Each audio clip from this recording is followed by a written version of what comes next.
Reading, Olympus One-Offs by Engineer Forever.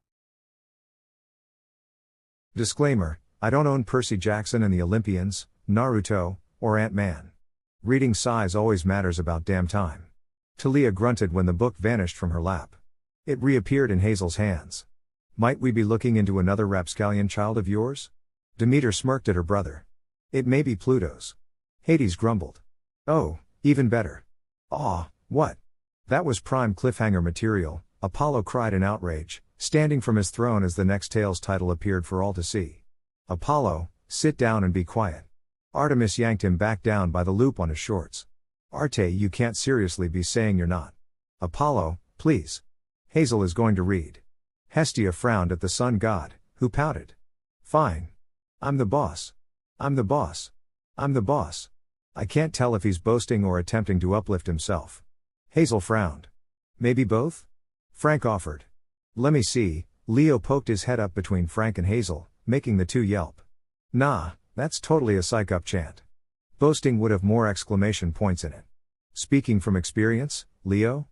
Piper asked. Police, beauty queen, Leo rolled his eyes as he retook his seat. I'm awesome and I know it. A lone figure was running across the rooftop towards the Queensboro Bridge. He was a young teen, barely grown into his still kind of lanky 16-year-old body, wearing a motocross suit made of dark leather and celestial bronze plates, a crude number 4 painted on his back. You were saying, Demeter? Hades smirked at his sister. Well, at least I know where my children stand. Yes, riding around on motocross ripping up grandmother's soil. You. His face had whisker-like marks on either of his cheeks, his hair was a mess of blonde, and his eyes were a heterochromic mix of earthy green in the left and deep ocean blue in the right. He panted with each pump of his arms as he leapt to the next roof, stumbling before he pressed on. August had barely started and Manhattan was in shambles. Mortals were unconscious, monsters roamed the streets, and demigods were killing each other. That last one might have thrown some of you, so here's a quick recap. The gods of Olympus, the so-called myths were actually real, so don't call them that. No, by all means, Ares chuckled and twisted his Bowie knife between his fingers. Please do. Their archenemies, the Titans, were also very real and currently engaging in war with the aforementioned gods.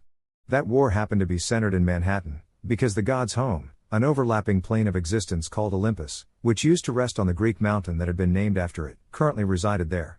The demigods, well, the Greeks were famous for them and they never quite stopped. Shame. Dionysus sniffed. Be a lot less of the mongrels if they did. You counted as one. Hermes pointed out. I can't hear you, Hermes, I'm drinking my soda. I'm the boss. The blonde told himself as he jumped to another roof, stumbling only slightly. A sharp whistle made him look up to see descending rocks and boulders that were lit aflame. Oh, come on. He scrambled to his feet before he threw himself to the next roof, ignoring the sounds of the rock's impact behind him, his eyes locked on the Queensboro as he kept running. He had to get there yesterday. The only problem was the intersection coming up. A pair of giants spotted him and were attempting to prepare an ambush. Attempting because, well, he saw them coming and can hear them arguing about who gets to eat him first. Unfortunately, if he diverted now, he risked being picked off by something else or being squished by the artillery coming from Queens. What felt like a tug at the base of his ear made him tear his mismatched eyes away from the upcoming intersection. Green and blue orbs lit up when he saw a small cloud of dots coming his way at a high speed. Hope swelled inside his chest. He turned his attention back to the intersection, bending forward to pick up more momentum. Just a few feet before the edge, he jumped up, balled his hands into fists and willed his body to compact. In the blink of an eye, he shrank. He what? Raina blinked. Shrank. Hazel repeated. Like Ant-Man. Apollo beamed. Then grimaced. Hopefully he's not like Pym or O'Grady. Wouldn't be surprised if he was like the latter. Artemis deadpanned. By the next, he landed on the back of a carpenter ant. Repositioning himself atop her back, the blonde patted the ant on the head. All right. Thank you, Antenna. Yet another Ina the Mayana reference. Ares cackled. Antenna, Hermes guffawed. That's a keeper. Athena pursed her lips and glanced at her aunt. At least he's named the young queen after you, dear. Demeter smiled. He grinned and settled on her back, diverting her and her kin to the bridge. Now let's get to that bridge. The ant and her swarm listened. The teen braced himself. He saw the horde of monsters crossing the bridge, the slumbering mortals on the road battered and knocked around like they were nuisances. Cars plummeted over the edge or were crushed against barriers. The army of Kronos, king of the Titans, was nearing the middle of Queensboro. His orders from the general were sound and clear. Go out there and buzz around to annoy everyone, Percy joked. It'd work. Annabeth shrugged. Maybe. Are you even listening to me, Naruto? The armored teenage girl glared at him with steel-colored eyes. Between them was a map of Manhattan, and set to the corner of New Jersey was a laptop, currently in sleep mode, depicting a bouncing ball that would not hit the corner of the screen. It would be driving his ADD crazy if not for a little thing called hormones. Self-preservation gifted to him by his Greek ancestor, not of the combat variety, had him barely managing to focus on the girl. Annabeth Chase was a babe with a big brain. And now I don't like him. Percy frowned. Narnabeth. Aphrodite beamed. Hell no. Annabeth shivered. She was fine with the strange blonde ninja being her friend, her nephew, or her brother. She was not interested in him like that. Her only interest was in a seaweed brain dummy. That was an eternal truth, and anyone in Cabin 7 would back him on that. However, she was also head over heels for the son of Poseidon, Percy Jackson, and had been for years, if his gal pals in Cabin 10 were right. So, as diplomatically as he could, Naruto looked her in the eye and grinned. I guess we could be friends. You sure do like to flip-flop a lot. Nico smirked. Percy brooded. Of course I am, Annabeth. He lied. Then what did I just tell you? Crap baskets. Quick, think of something really clever. I feel his pain on a spiritual level. Percy nodded solemnly. Of course you would. His girlfriend snarked. You need me on the front lines to kick monster ass. He punched his palm. Ha! Nailed it. 6 out of 10. Annabeth shrugged. Still better than most of Percy's. Ouch, wise girl. She pressed a hand to her head and muttered under her breath before she pointed at the map. Almost. I need you to go reinforce my cabin at the Queensboro Bridge. The giants will probably come from there. She gave him a flat stare before crossing her arms. Think you can manage that? Is that all? PFFT, yeah, I can manage it. He grinned and pointed a thumb at himself. I'll get that bridge up faster than you can say no Tom or Misha Macrops. That's one hell of a tongue twister, Frank mumbled. At least it's written in Latin, Hazel sighed. It's a suspension bridge, Naruto. Oh. Naruto's grin faltered. Well, then I guess you'll need me to help set bombs or something, right? Naruto.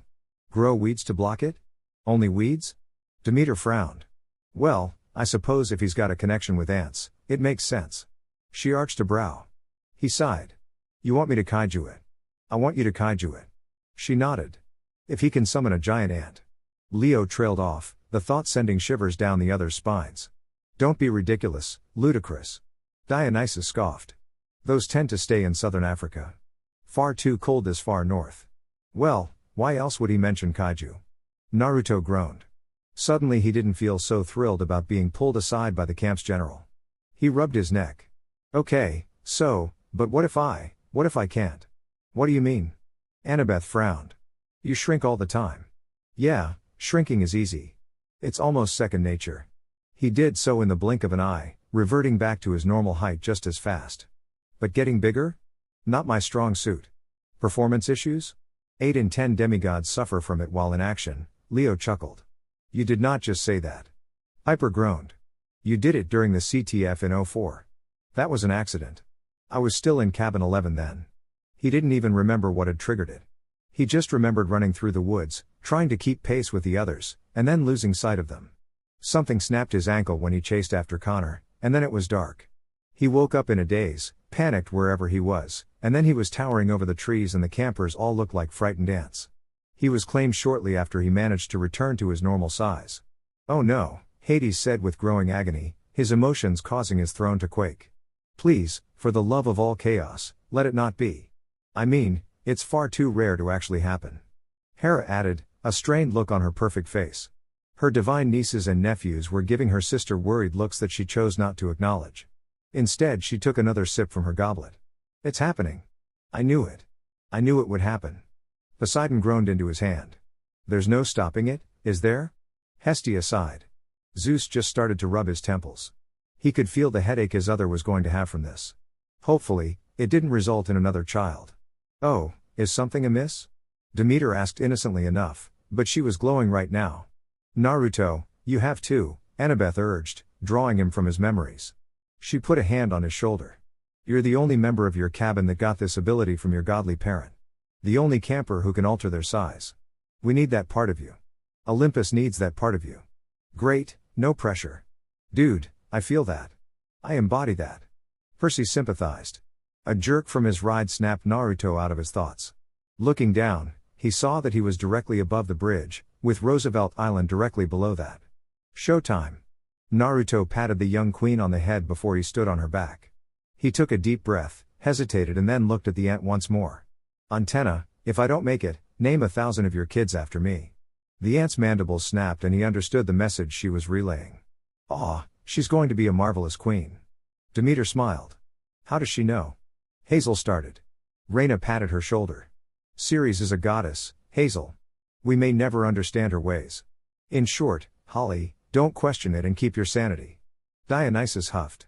Naruto nodded, swallowed some spit to wet his dry mouth. He closed his eyes, thought of the feeling that led him to being claimed, and looked down at himself. Lightning illuminated the sky from the fight between the gods and Typhon, and the crudely painted number 4 on his chestplate. Naruto thought of his dad out in Louisiana, swearing to himself that if he made it out of this he would go back down and tell his dad that he loved him. I'm the boss. The whiskered teen psyched himself up. He clapped his hands on his face. I'm the boss. I'm the boss. I'm the boss. I'm the boss. Epic moment coming up. Put it on the screen. Apollo cheered. The screen listened and he snapped his fingers, a bowl of ambrosia popcorn appearing in his lap. Just like the premiere night of Avengers in 2012. Wait, you never asked me to go. Hermes frowned. That's because I took my one and only lil sis. Apollo smiled. Because she's a huge Hawkeye fan. You swore not to talk about that, Artemis glowered at him. And if I have to tell you that I am the older sibling one more time. Details sis. Then, finally, Naruto jumped. Adrenaline raced through his system as he descended. Mismatched eyes narrowed as they focused on the atrocities being committed by the small group of monsters crossing the bridge. He took hold of the anger, the fear, welded up inside. Built on it. Embraced it. Then, with absolute confidence in himself and his abilities, he cried out, I'm the boss. The ground shook with his landing, the bridge collapsed beneath his feet, and for the second time in his life, Naruto Namikaze was a colossus. Grainzilla, the second coming. Percy's jaw hung loose as the screen showed a still depicting the scene Hazel set up. The other demigods were staring, equally slack-jawed. The Neo-Titanomachy would have been so much easier if he'd been there.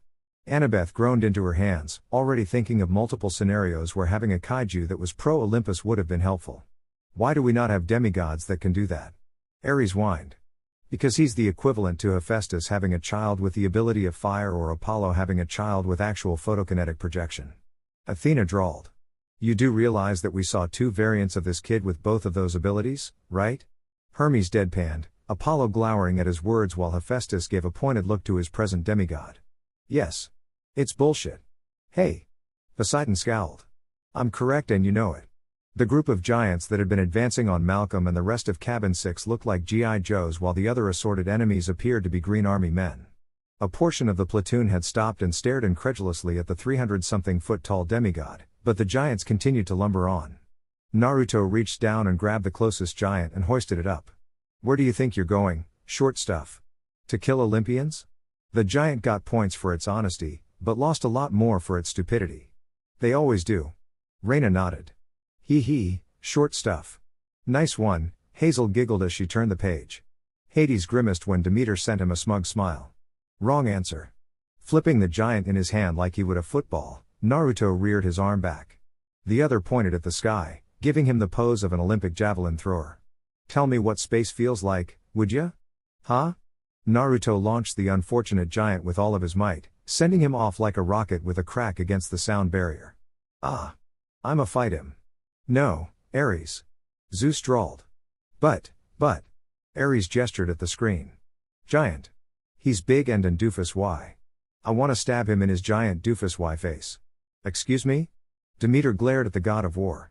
Let me fight this one. Absolutely not. Mismatched eyes fell away from the distanced giant and locked back onto the forces he was blocking with his body. Fists the size of small sedans came together over his chest and fingers as large as a mortal was tall interlocked before the knuckles that kept them intact cracked like boulders falling in an avalanche. He grinned a toothy grin when he spotted a few monsters scramble back. What's wrong? Doesn't anyone want to go next? I nominate the not me. Leo held his hand up.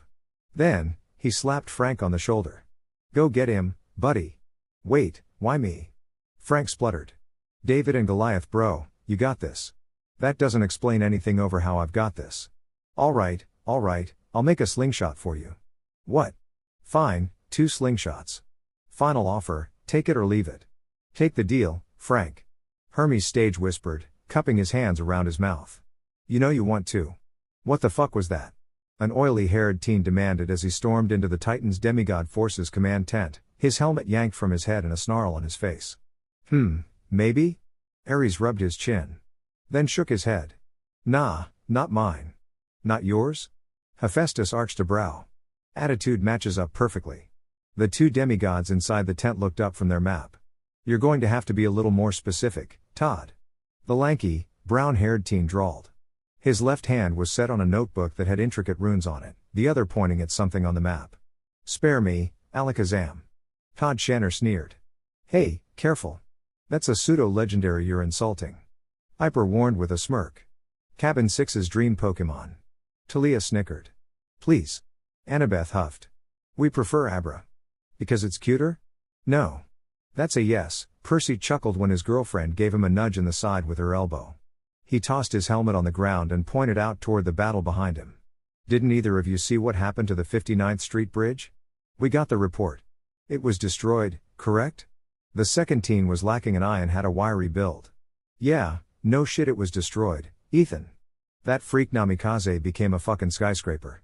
Todd snarled. He ran his hand through his hair with a growl. How the fuck are we supposed to fight a giant that's bigger than our giants? Plead? Piper asked. Run away? Jason suggested. Throw water balloons. Percy nodded. All of the above. Hermes snickered. Ethan Nakamura and Alabaster C. Torrington looked at one another. The latter smirked while the former sighed.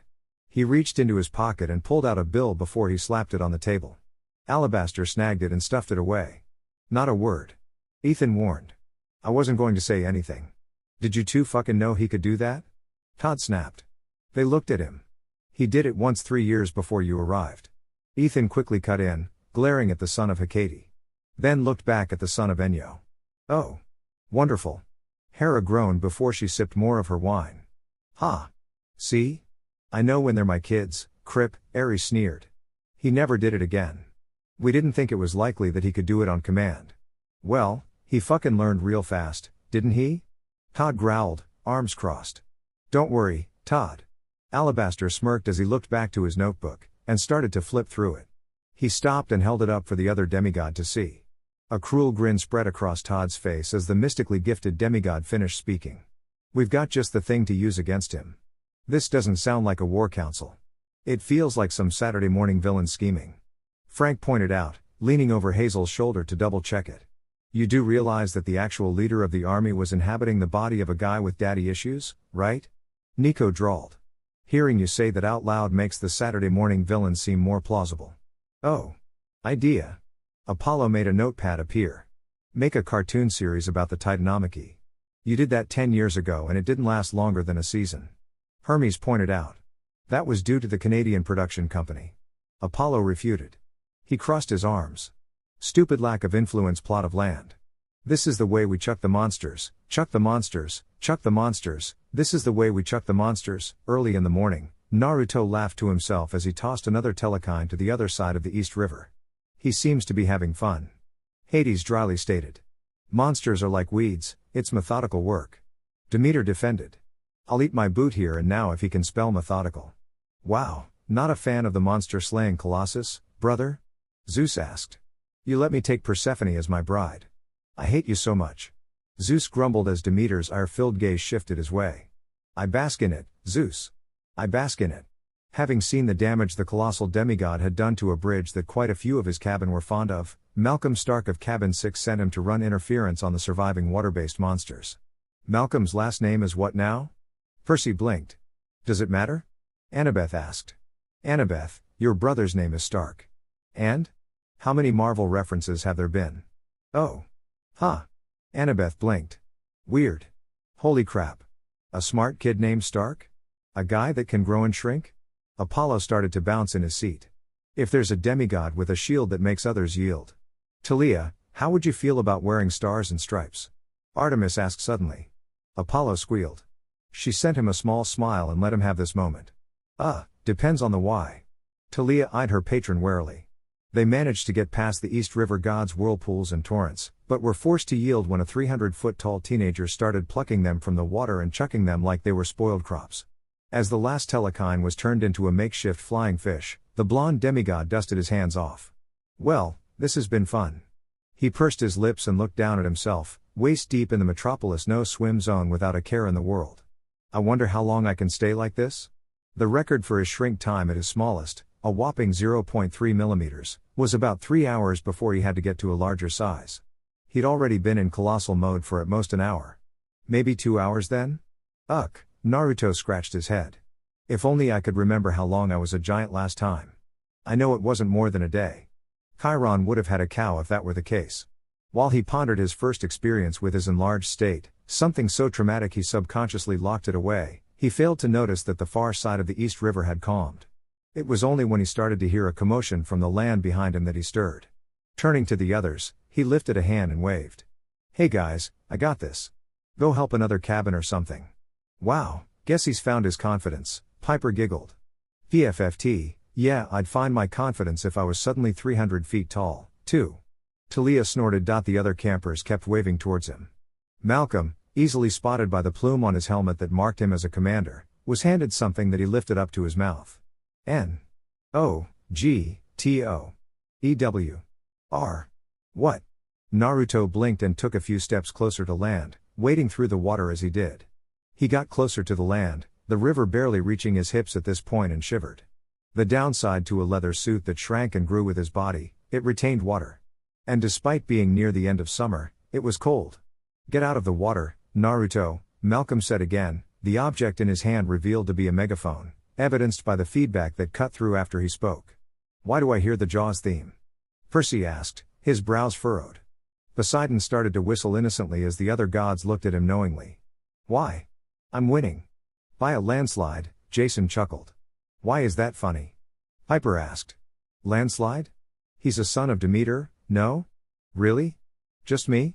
Jason frowned when none of the others started to catch on to his joke. He sighed. Was bound to happen eventually. Don't argue with me, just get, Naruto, watch out. There was a loud splash and then there was a sensation of what felt like 24 knives piercing through his shoulder. Something was biting him. Claws grabbed onto his body and something coiled around his chest. Then came the squeezing. Worst hug ever. Challenge accepted. Ares settled blazing eyes on his Roman demigod. He held his arms out. Come here, Francis. Give your old man a hug. I don't see a Francis around here. Frank hummed, looking anywhere but at the god. Don't you dare ruin the first gesture of affection for me, Ares. Aphrodite glared at her lover. Aw, come on Dite, I wasn't going to squish him, much. There was a sickening crunch and more pain flooded through his system. He yelled before his assailant jerked back and pulled them underwater. The East River needed a serious cleaning, it was not fresh. Nor was it salty.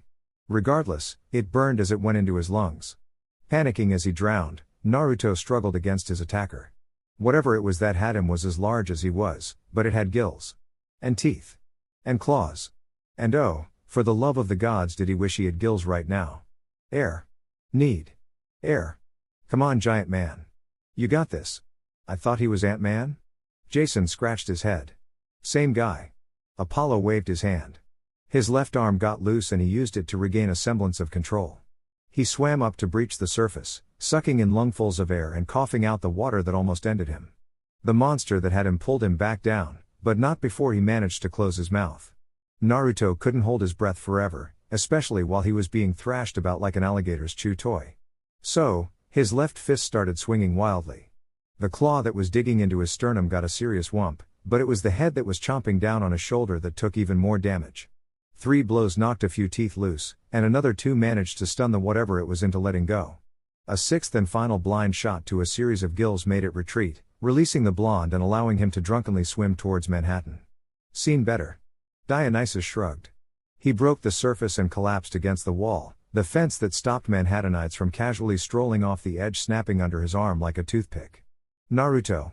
Through blurry blue and green eyes, Naruto found the speaker. Malcolm was rushing towards him, his cabin mates in tow. "Hey guys. Malcolm, so glad you could make it." He turned to brace his back against the wall and groaned before he sought out his attacker. A large red fin was swimming towards him and he rolled his neck, cracking it, before he pushed himself back to his feet. "Hold that thought, shellhead.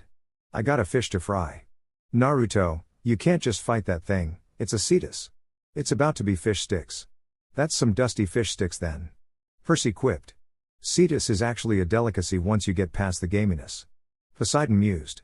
Naruto shot back, glaring at the monster as its head broke the surface. Golden eyes glared back and a series of razor-sharp teeth gleamed at him with a smile. He held his hands up when it breached, jumping at him like a shark would at a seal, and caught the jaws. The leather covering them tore and his skin ripped as the monster's teeth pierced through his palms.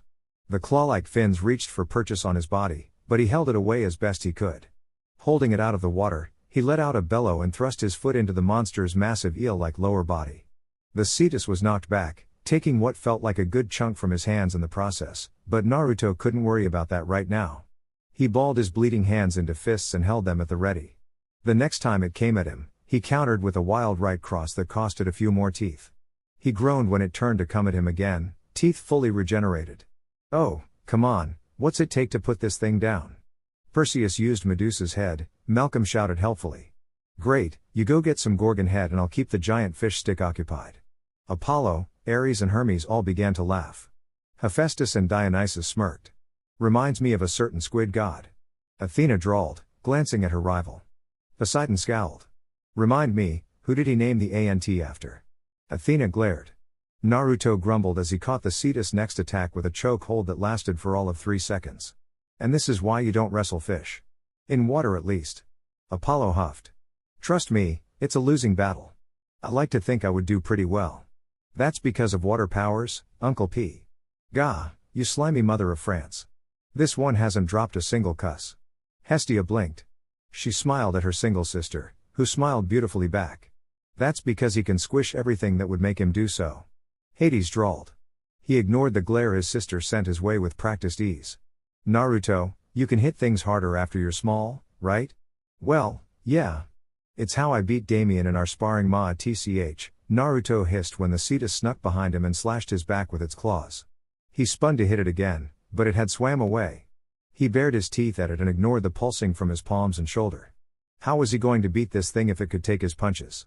Not to mention it's way faster than I am. He thought as he shifted out of the way from the next charge. I need to hit it fast and hard, but I can't do that when I'm this size. If I was smaller, I could wait. That's it. Malcolm led him to that plan. Athena noted. She hummed. They would do well on a team. Talia would make a great field commander. Artemis added, her lieutenant squirming in her seat.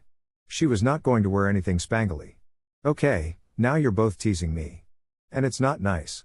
Apollo pouted. Naruto grinned as he countered the cetus' attempt at chomping on him again. He had a plan now, but it would only work if he did it just right. On the next go-around, Naruto braced himself. When it breached the surface, he met its gaze. When its jaws opened, he narrowed his eyes. When its body lifted out of the water, he made his move. The jaws were wide open when he suddenly shrunk down to the size of an ant, and his world was encased in darkness. He was suspended in the air for a good second before he landed with a grunt on the slimy wriggling mass that was the tongue. Yeah. Okay, gross decision. Naruto grunted, making a face when he lifted his hand to find it covered in slime. Yuck with a capital egg. Aphrodite shivered. Poor boy has to touch nasty monster tongue. Oh, like you haven't tried it before. Artemis rolled her eyes. Excuse you. I have standards, Artemis. Could have fooled me. Would my not wetness power help me here? Percy muttered in thought. Saliva is not water, Percy. Annabeth shook her head. So, that's a no then? He looked around as best he could, which wasn't saying much. The cetus' breath smelled foul, no different than when he was big and being bitten by it. Now he was no taller than one of its taste buds and damn he regretted this plan already.